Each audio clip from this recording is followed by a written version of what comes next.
Led Zeppelin. They virtually invented heavy metal rock. I'm Bill Huie. We'll talk with Zeppelin lead singer Robert Plant in a moment on What's It All About. I'm gonna give you my love. I'm gonna give you my love.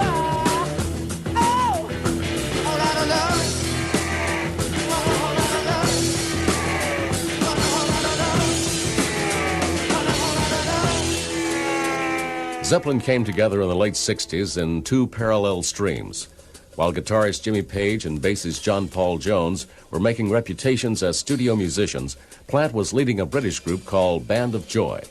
That's when he met drummer John Bonham in an unusual way.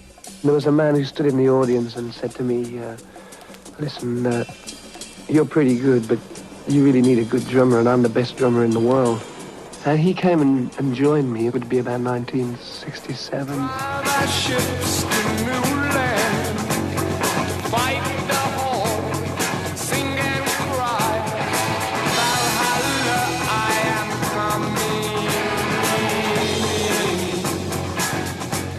Meanwhile, Jimmy Page had been playing with Eric Clapton's old band, the Yardbirds.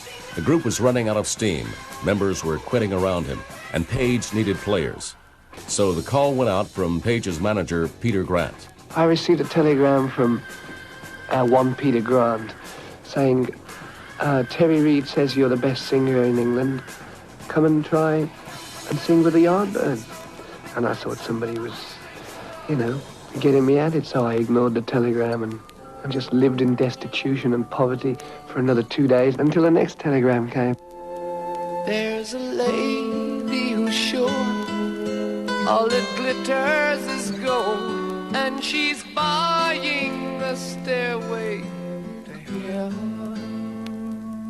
When she gets there, she knows if the stores are all closed, with a word she can get what she came for. Grant and Page had to seek out Plant. When I was playing with the band, we were doing all Moby Grape stuff and everything, And he and Peter and Jimmy Page wandered into this empty college where we were playing and stood back at a distance and went, he's okay. Which left us really to see whether we'd get on, and I ended up at Page's house listening to sounds, seeing exactly whether in fact we were very closely akin musically, and we found that we were almost joined, almost as one in our taste,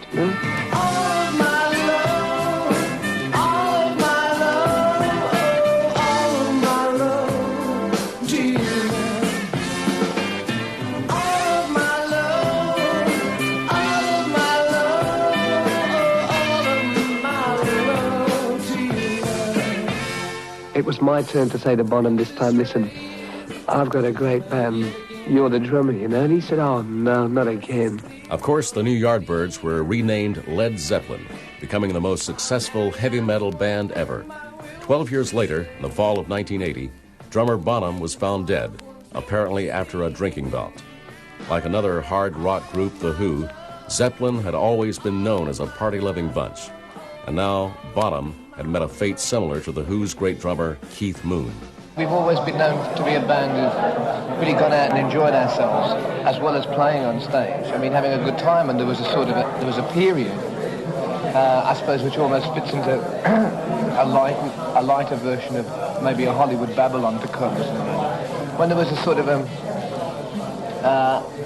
very, very, very good time aura around there.